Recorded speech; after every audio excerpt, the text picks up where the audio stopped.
Looney's turning into like a really nice, tidy, bring home to your mom version of Dennis Rodman. Like, I like that. A you contained know? Rodman. Yeah.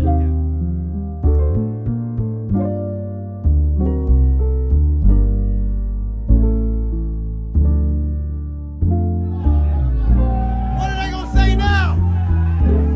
What are they gonna say now?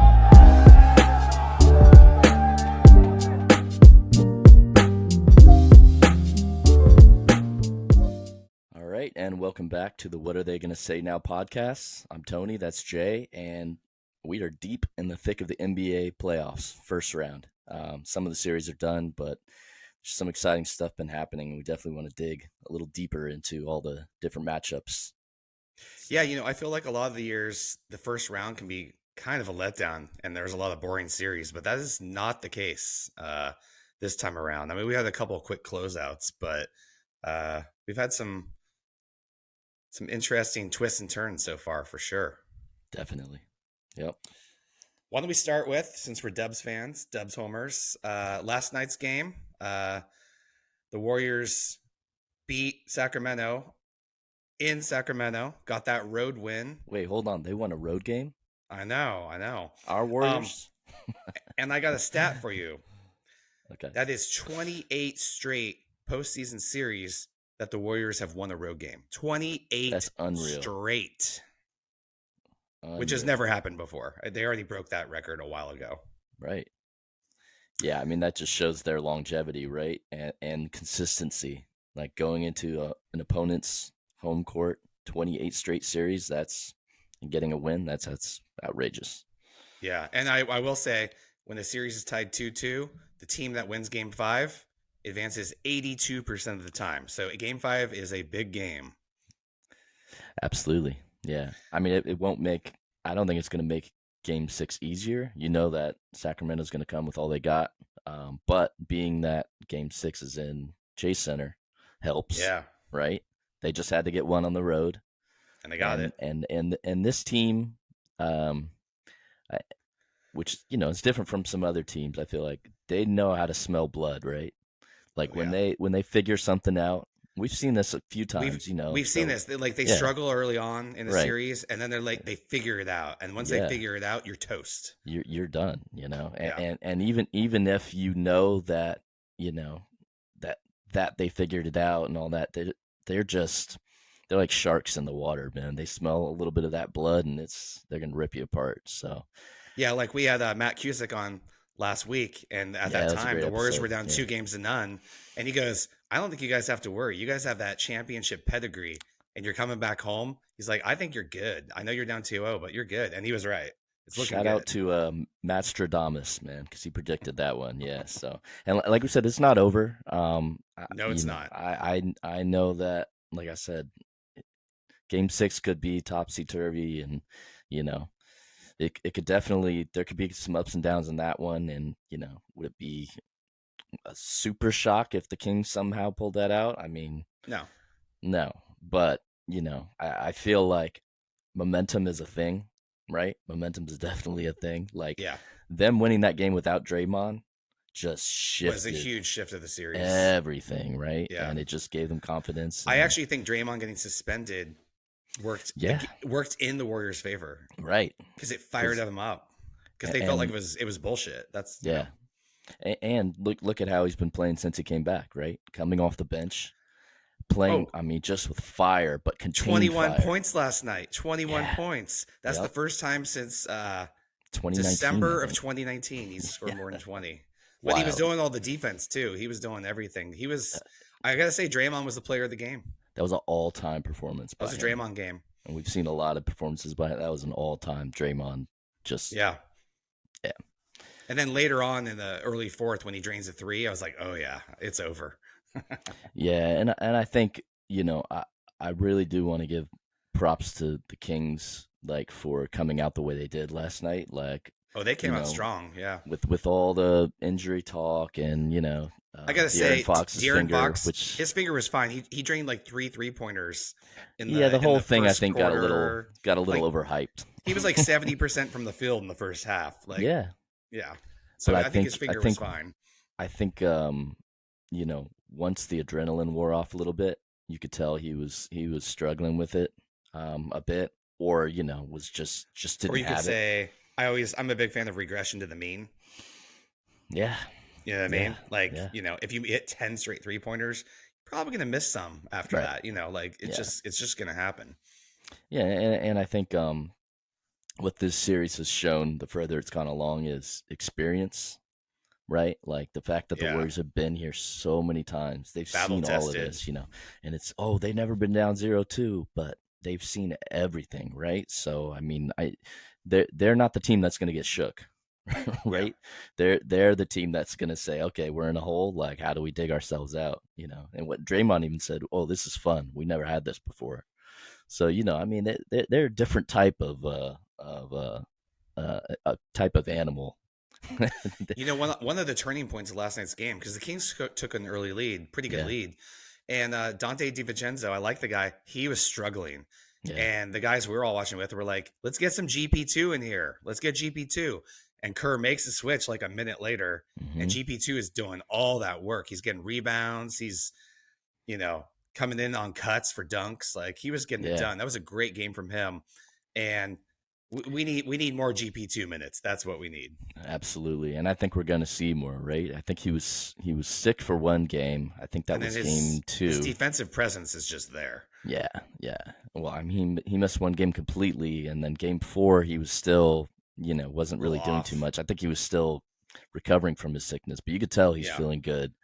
And like he looked like playoffs last year, GP2, where he was doing all the things, the things, just everywhere. I was watching him on plays, and he's chasing guys out of the 3-point line, going to the rim, deflecting, picking getting pockets, rebounds out of nowhere. Yeah, let's talk about rebounds. Kevon Looney, 22 boards. Loon dog, just like the guy is amazing, man. I mean, he's just entering his prime. He's entering his prime. I just think he has a nose for the ball, right? He knows the angles of where to be at. You know what I mean? Like before the Kings are even thinking to get a rebound, he's already in place. He's thinking of where he can deflect it to, passing out. His box outs, and just Looney's turning into like a really nice, tidy, bring home to your mom version of Dennis Rodman. Like, I like that. A contained Rodman. Yeah. Opposite personality, but like a beast on the boards, and does all that dirty work, screens and all that, Absolutely. I mean, 22 rebounds, multiple 20 plus rebound games in this series is just awesome. Shout out to Kevon for putting up a 420 line on 420. Just and I think he had 4 points and 20 plus rebounds again last night. So just a monster. Yeah. Yeah. And again, I heard Draymond. That's a very Rodman line. It's exactly Dennis Rodman. Yeah. And I heard Draymond talking about him. It's just saying he's such like a stabilizing force, kind of the way like Iguodala and Livingston were, right? You just know what they're going to give you. And like in the playoffs, knowing that you have that guy who's going to consistently give that to you, great defense, high rebounds, just a monster. And we'd be lost without him for sure. Let's give a shout out to Draymond for the last 2 games volunteering. It was his idea to come off the bench, because in game 3, Looney played so well. He's like, I don't want to disrupt that momentum with that. And he volunteers to come off the bench. It was his idea. And then he did it again. And it's working. It might be a new thing, because you can bring in Draymond several minutes into the game as as a force of energy, Right. And we saw it last night. The Warriors were struggling a little bit early in the game, and Draymond came on and turned it on fresh. I like how they're staggering the bigs for most of the game. There was definitely stretches where both played. Yeah, absolutely. I mean, I think the thing with that is you have more shooting, right? If you have either Draymond or Looney on, you can put shooters galore around them, and then it's just you're able to be better in those stretches where you may not have Steph on the court there, but you have 4 other playmakers, 4 other shooters, and Loon or Dre. It's good. And then when you want to clamp down defensively, what does Kerr do? He puts both of them in, right? Third quarter, and just except apparently Draymond's a scorer now. Yeah, he was unreal, man. I mean, did you see him hit the Dirk Nowitzki shot? He hit the Yeah, one the leg little fade fade away, away. the one leg fade away. Yeah. I was like, oh, That was total okay. Nowitzki. Yeah. Yeah. The other That was thing I awesome. really liked about that game last night was, well, first of all, Clay was hot, but he got into foul trouble, so that was a problem.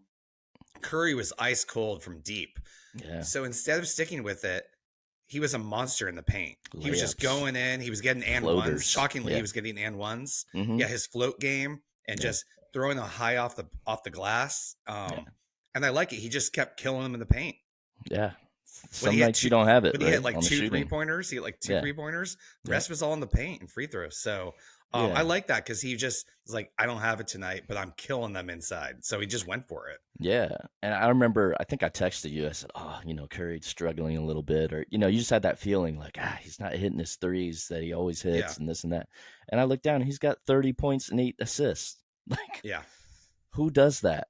Like on a bad night. On a bad I night, know. he had that. Like, he's Well, that's always unreal. been the underrated part of Curry's game is how good he is in the paint. Yeah. Yeah, and then you had, clutch shooting by Clay, right? Hitting some just like fade away, falling away threes. I mean, just playoff. Yeah, he was feeling it. Hey, and what game is next game? Friday Clay? night. What game in the series? What game of the series? Though? Oh, game 6? Are you calling game 6 Clay? Clay? Game 6 Clay? I mean, I'm just saying it has been known to happen before, so Yeah. There's a history. yeah, there's definitely a history. Okay, so far that one's going as we predicted. We said like Warriors in 6 or 7. That's what we said. Yeah, so it's looking on course for that. It was not looking that way when they were down 0-2, but yeah. But I had faith in them coming back to chase and putting it together. For sure. Now let's go with the series that was closed out last night that we were the most wrong about, and we couldn't have been more wrong.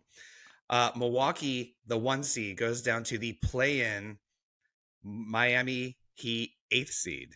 I think we agreed that we had Milwaukee in 5. Well, it was Miami in 5 because of Jimmy fucking Butler. Jimmy playoff bucket Butler. Buckets. Dude, that guy. Oh my God. I don't know what it is about the playoffs and that guy. Like he hits the playoffs and he just turns into this buckets mode, man. Like he's unstoppable. I don't think I've seen a greater discrepancy from a player's regular season performance and playoff performance. He just turns it on. I guess he's getting older now, so he's just pacing himself. But I mean, first of all, he had the 56-point game, and he's not a good 3-point shooter, and he's draining threes. Yeah. That was the story of that series, actually. Miami was one of the worst 3-point shooting teams in the entire league. I want to say they were like 27th or 28th in 3-point percentage.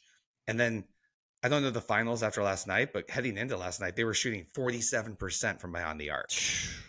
And this is with Hero out, right? Yeah. Tyler Hero broke his hand. So then you're thinking, Duncan Robinson came in and played really well. Yeah, but I'm just saying, like, that was one of their best scorers, right? So he goes down, and you're like, I know Jimmy, but, this is this and that. And, I mean, unreal for Miami. And you got some questions now in Milwaukee, man. I mean, you have a stacked team, right? They were the number 1 team in the league this year, and you go out in 5 games? That does not – I mean, I know Giannis was hurt and, had some injury issues, but – well, you should have enough. About this. Well, first of all, before I jump into that, I do want to give credit to the amazing falling down alley-oop jump shot that Jimmy Buckets hits with 2 seconds left in the game to force overtime was one of the craziest plays I've seen because it was a long pass. Yeah, and he's catching it and he's falling down backwards and just makes it. That was amazing. Some people, I mean, he may have pushed off a little bit. Some people were saying that but I mean, it's playoffs. You're not going to call that. You're not going to call that there. But that's nonsense. Unreal shot. Yeah. But so jumping back to the Milwaukee part, Bud Budenholzer, I always watch his name. Budenholzer. Yeah. Budenholzer. I mean, he's been criticized before for lack of adjustments. Yeah. He's really bad at in-game adjustments. Stubborn. Very stubborn coach. He's very stubborn, and he got some leeway because they won that chip. You could also argue they won that chip with a lot of good fortune in their favor. I know every team needs to have a break, but like everybody got hurt everywhere. Yeah. And Giannis went off, of course, and kind of took it over himself. But again, we're seeing a lack of adjustments from him. Like in the Jimmy 56-point game, start doubling and trapping him. Make somebody else beat you. And he wasn't. Yeah. And it was like, come on, coach, what are you doing? So, I Yeah. mean, the 8-1 seed upset, you got Giannis. I think they let him go. Maybe.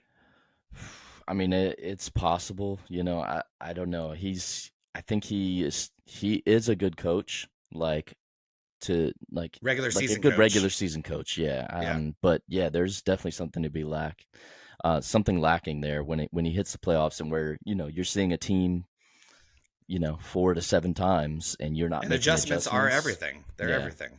And there's also some time management issues. Like, he had timeouts that he could have used to advance the ball last night at the end there. He's had time where he could have taken the timeout to stop a run.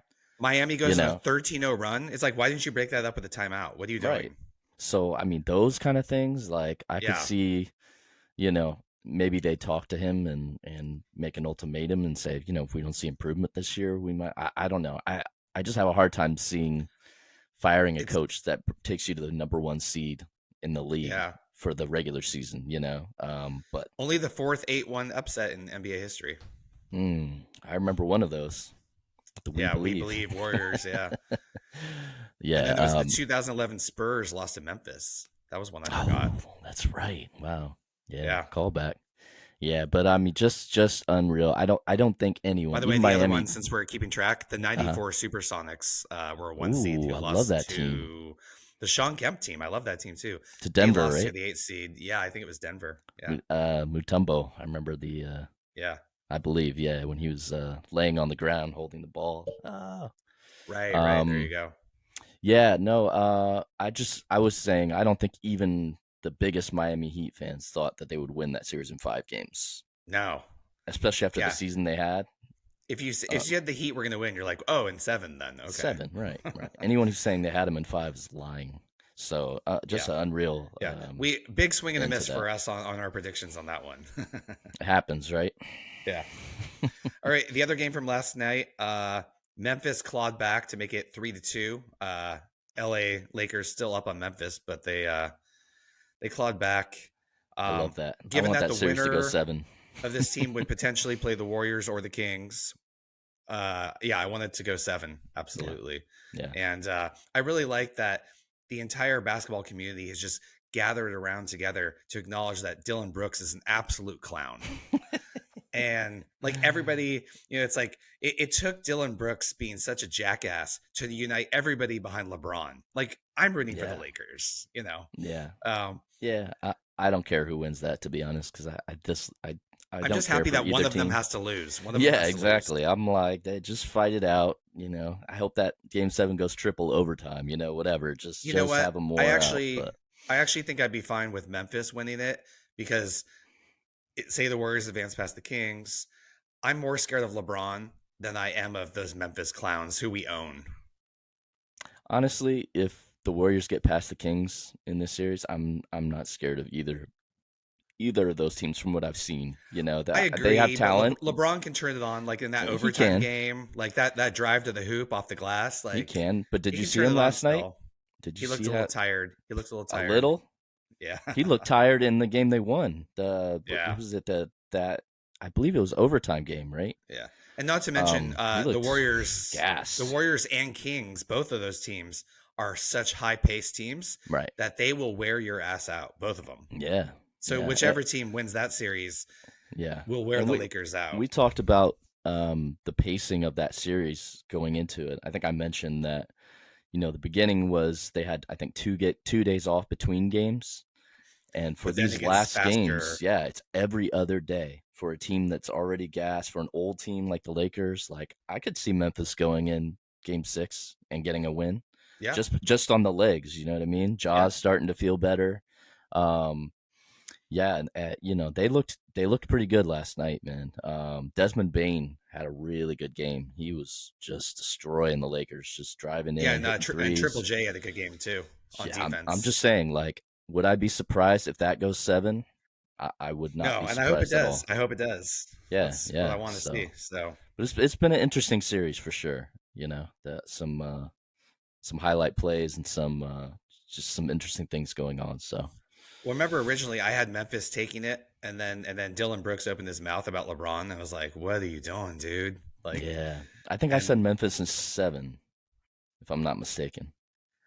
I think we both had it I going think we 7 both said games. I think I said in 7, but it could go either way, and I don't even know it's Yeah, going yeah, to yeah, us. yeah. Yeah, But so that's kind of why I'm like, I still could and see it I going think I may 7. have said the Lakers in 7 Hmm. just because of LeBron. Yeah. Hey, game 7, Yeah, experience matters, right? So yeah. yeah.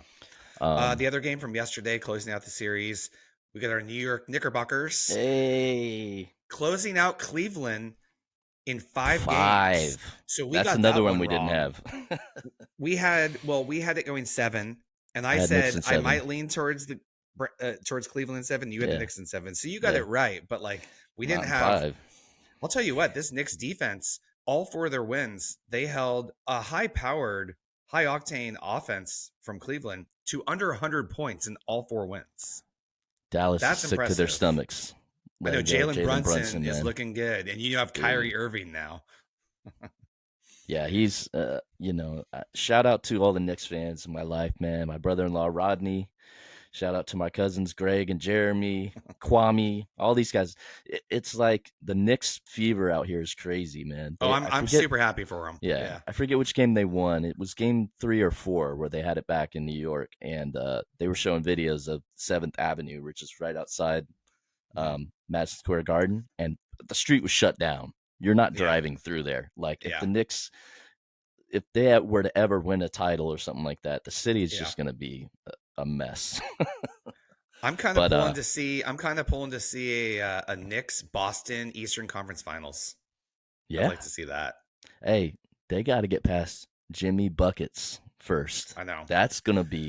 That series is gonna be fun, man. Like I know. I'm going to be like instinctively. I'm like, I think that's the a Knicks 90 can series. beat Miami. I think the Knicks can beat Oh, Miami. they can. Yeah. But I expect them to actually. I'm definitely going to give more respect to playoff Jimmy this time when we do our predictions. Yeah. So, yeah. We'll do that later. But yeah. I want to break it down. But right, and they'll have anyway. home court. They'll have home court, right? The Knicks will. Yes, they will. For sure. So that makes a difference. Yeah. So that's going to be fun. All right. Other series we have. Well, let's just do the 2 closeout ones. Denver closed out Minnesota, no problem. Pretty tame. What was that? Series. 5 games, right? In 5 games, Minnesota. The one game they won was in overtime. I think I had it going 6, so I was wrong on that one. But yeah, I think I had Denver in 5, so I think I nailed that one right on. Yeah. Now Phoenix closed out LA Clippers. They closed them out in 5, but it's not that impressive. Like they had these really tight, close games. Clippers didn't have Kawhi or Paul George. Right. So this Phoenix team, lacking in depth that much apparently because they're so top heavy, you can't even beat the Clippers without their 2 best players, without it being like down to the wire. So yeah, they closed it out, but not exactly impressive. And after that, next round, we have Denver versus Phoenix, and I think Denver might stomp Phoenix. We'll see what happens. We'll see. I'm not making an official prediction yet. Yeah. That's my initial instinct. Yeah, I mean, I think I would probably tend to pick them too. But yeah, it's interesting. I thought the Clippers put up a good fight as much as they really could did. without George and Kawhi. So and to be fair, the Clippers are a deep squad, very deep squad. They are top to bottom. But I mean, they have a really good team. But without, here's the counterbalance to that. Kawhi's out, PG-13's out, and maybe you get a little blasé about it, and you don't like put the pedal to the metal, and maybe that's what Phoenix was doing. So it's really hard to tell because that can happen. Yeah, I just want to say something, man. As far as like the series that actually played out with all the injuries and everything, man. Shout out to Russell Westbrook, man. I'm not a big Russell Westbrook guy. Like I think no, we're not. Both of us aren't. I just think his type of game doesn't always fit well with like a team oriented plan, like because he's always out to get his and get his stats and everything. Dude, that dude, man, after going through the Lakers saga and like how they kind of like kicked him when he was out the door, like, we went over that. I really didn't think it was fair what they did to him. Yeah, they had other issues too. Yeah, and they wanted him in there. But like, dude, he was killing it, man. They had problems. They had problems guarding Russ. this high octane, Yeah. oh, Phoenix is just gonna blitz everybody. Dude, Russ was giving them buckets, man, and like playing And really well. if he had Kawhi with him, I mean, they could Oh, have they could have even won. just Kawhi. They could have Yeah, won. Like, so absolutely. he played really well. You got to give him props when he Yeah, plays I well. just think it was a good series for his like reputation, right? Yeah. Like, because he was just they were, his name was in the mud. They were just saying, "Oh, Westbrook is terrible, this and that." Like, dude, shout out to Russ, man. He played his butt off, man, Yeah. and like, I think he was the reason for any of the success they had in that series. So, Do you think he was fueled by playing against KD? Maybe a little bit too. yeah, maybe. I mean, Maybe a little. that's been a while since that It's whole water under the bridge saga. at this Yeah, point, probably. but I think it was more just like, hey, like I'm not going out like that in my career, right? Like where I'm just a toxic name and like where everyone can drag my name through the mud. Like he made a name for himself, man. So I like seeing that, a guy proving that, I could still perform on this level. So and they want him back, according to Ty Lue. He wants him back. Yeah. Well, let's talk about the Clippers now moving forward. What are you going to do? I mean, look, Kawhi is a great player, but he doesn't play. He can't play. He's injured one time after another. It sounds like this knee thing might be serious too. I mean, not going to miss games next year, but it's like no more than a little something. What are they going to do? They hitch their wagon to you have this great player who can never ever stay healthy, right? Even with time load management, and he still can't stay healthy, right? And it's is it the Clippers curse? I don't know. I mean, he was already having those issues before that, but right. And Paul George can't stay healthy either. He keeps getting hurt all the time. Yeah. It's just I mean, it's unfortunate. So it's like, oh, the injury this is a great team if we're all healthy, but it's like you're never going to be healthy. Right. And Kawhi's not getting younger too. So I mean, I guess they just have to roll with it, right? I mean, I could actually see them trading. It's hard because Paul George played really well during the regular season, and last year without Kawhi in the playoffs when Kawhi went down again, he actually was phenomenal. He played fantastic, right? But it's not enough. I don't know. Do you need to trade one of those guys? And just because it's like you need some reliability. The problem is, I feel like you're selling super low on either of them right now, right? Because you have all the injury concerns. I'm not sure what their contract situations are, but that's tough, man. I don't know. I feel like you have to ride out their contracts at least, and then maybe make a decision.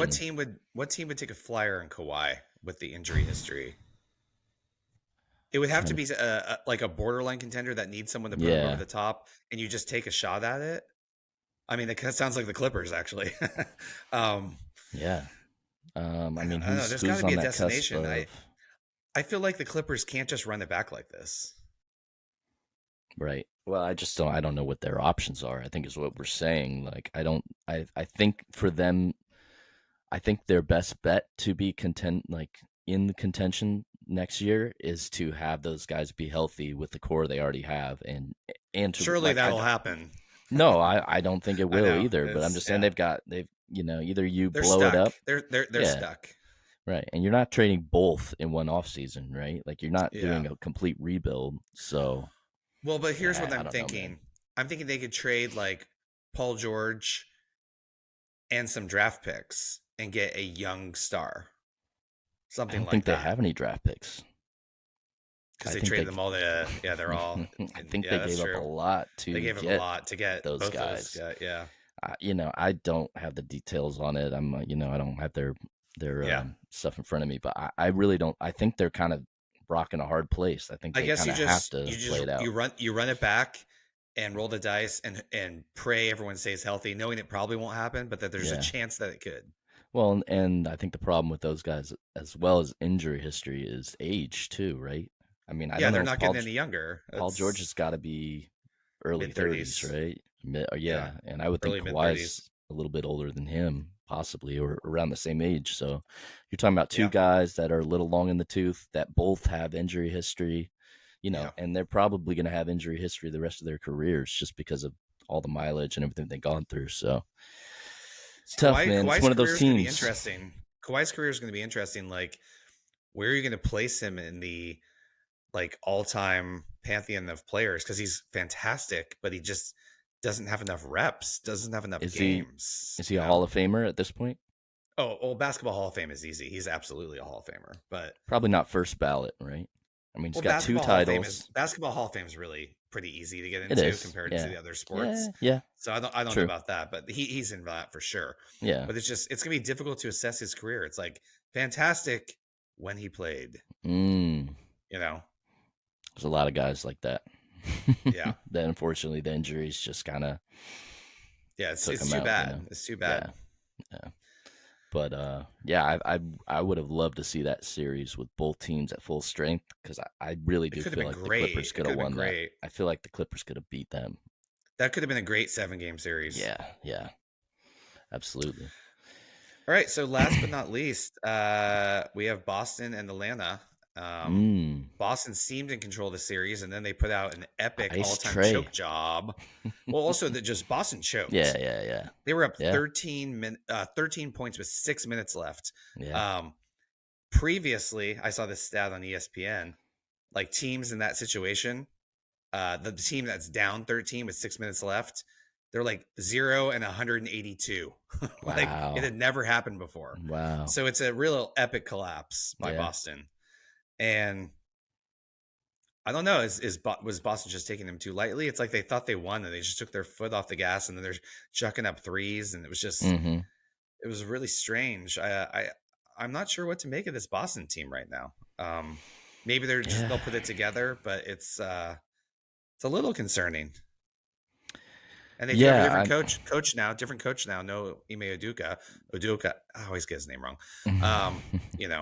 Who was great for them last year. And is that the difference? Because, I mean... And he's coaching Houston now, right? Udoka. Yeah, I guess. Yeah, they picked him up. So...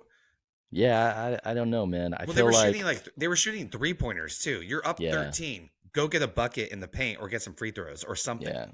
I feel all like you need is a couple. They get a little 3 happy, right? And we saw that in the finals some last year too. They had trouble against the Warriors, kind of like getting into the paint and this and that. And I think that's kind of the story of how their team goes, right? Is if the threes are falling, because if the threes aren't falling, and we've seen playoffs Jason Tatum, have some struggles like. He can get locked up and get a little stubborn. And I think that as he goes and as their 3-point shot goes, that's how Boston goes. I feel like they don't have a lot of counters as far as set plays to get buckets inside. Maybe Jaylen Brown, I think, is probably the best guy to do that. But yeah, man, I don't know. I still think they win the series. I picked Boston in 6, I believe. I thought Trey would get a couple games. But yeah, we both did. We both said Boston in 6. Would you be surprised if Atlanta wins at home to 4-7? I mean, I wouldn't be shocked. No, and we've even shouted out before. Quinn Snyder doing a great job coaching in Atlanta, coming in late in the season with 18 games left and figuring it out. And I think we're seeing some dividends from that, because that was a severely underperforming team during the season prior. Right. Yeah, I mean, Trae Young's another one of those guys, man. He's like a Jimmy Buckets, right? You get him into a playoff series where, he's able to be on. He loves being under those lights and on that stage, and another guy who's not a great 3-point shooter, but then in the playoffs he starts draining them. Same thing. Did you see that the 3 he hit to win it deep the other day? Yeah. Logo. I mean, and no hesitation, just kind of pulled up. He's a problem, man. And I told you, I said he's a pest, man.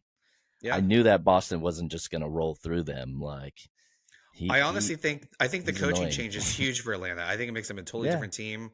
And I don't know, they seem to have some rapport there going, because Trey didn't get along with his last 2 coaches, but it seems like things are clicking with Snyder. So I mean, I think Snyder's a very good coach, and you put him on a team with some talent, and so I don't know. It's hard to predict what's going to happen with that one. I would be shocked if Boston loses the series, just because they still have home I think court. Boston will eventually outmuscle them and take it, but it could go 7. Yeah, absolutely. And they thought they had that game won.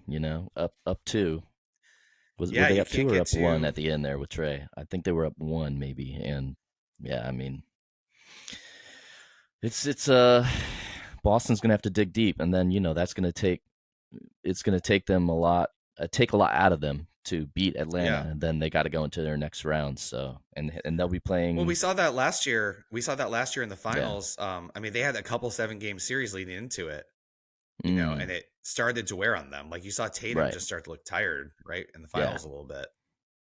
Yeah, and whoever wins that series plays Philly. So that's going to be interesting, And by the way, I said last not by least, but we didn't talk about Philly and Brooklyn. We both had Philly as a sweep, and they swept, so we nailed that one. But I was impressed, though. Brooklyn hung in there. Brooklyn had leads early in those games. They didn't get curb stomped by any means. I know it was a sweep, but that's our young Brooklyn team that watch out what could happen with them in a couple of years with those draft picks and Mikal Bridges and who's I think kind of an under the radar player still. Yeah. Nick Claxton. They got some pieces, man. Draymond got suspended for the stomp on Sabonis. Embiid is on the ground. There's no basketball play even close to anything to being just completely kicks Claxton right in the balls. Yeah. How does he not get suspended for that? It's not How even. does Dylan Brooks not get suspended for punching LeBron in the nuts? Like it's But I mean, it's like Draymond definitely gets on the ground. Embiid's on the ground and just completely. It's like, are you kidding me? Come on, he should have been suspended.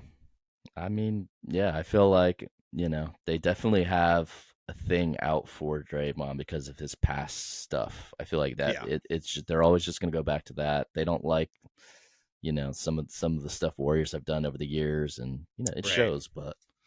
Hey, you know what? I just thought that was kind of ridiculous that he wasn't suspended. I mean, a lot of people said that, yeah. And I think, there was I think Harden got ejected from that game where it was a little questionable, and there's definitely been some weird refereeing I think stuff. Harden's ejection was a makeup for not ejecting Embiid. Yeah. That Philly team's going to be interesting. I mean, that Brooklyn team is tough in the games, so I don't really have a good feel for Philly right now. We'll see what happens.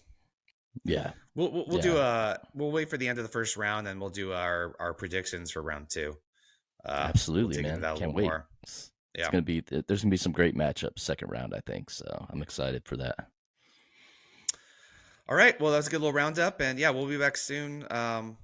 Less than a week from now, whenever this first round wraps up, we'll do another preview of round 2.